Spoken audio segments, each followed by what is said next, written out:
ఉపమానానికి అర్థాన్ని కూడా చెప్పారు. మత్తయి సువార్త 13:18-23 వాక్యాలు చూడండి. ముందుగా వాక్య భాగంలో వివరించిన ఆ ఉపమాన అర్థాన్ని మనం చూస్తే, దారిలో పడిన విత్తనం. ఎవరైనా దేవుని రాజ్యం గురించిన సందేశాన్ని విని అర్థం చేసుకోనప్పుడు దుష్టుడు వచ్చి వారి హృదయంలో విత్తబడిన దాన్ని లాక్కుంటాడు. వీళ్ళు వినరు, అర్థం చేసుకోరు. వినినా దుష్టుడు వచ్చి తీసుకువెళ్తాడు. దేవునిపై దృష్టి పెట్టిన రకాలు వీళ్ళు.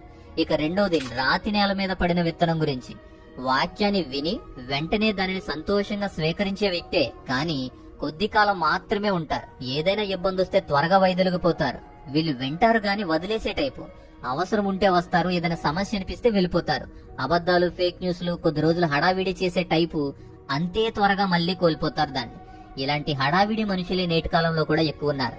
మూడవది ముళ్ళ పొదలో ఉన్న విత్తనం గురించి. ఒకడు వాక్యం విని ఈ జీవితంలో ఉన్న చింతలు గాని, ధన మోహం గాని ఆ వాక్యాన్ని అణచివేస్తుంది, దాన్ని ఫలింప చేయకుండా చేస్తుంది. వాక్యం వింటారు, ఉంటారు, కానీ ఈ చిక్కు, చింతలు, ధనము, వ్యామోహము ఇవన్నీ కూడా వాటిని అణిచివేసేలా చేసుకుంటారు. ధనమోహం, పాపులారిటీ, పెత్తనం, ఆధిపత్యం ఇలాంటి ముళ్ళ కంచెలాంటివి పెట్టుకుని వారే పాడు చేసుకుంటారు, ఫలించలేరు.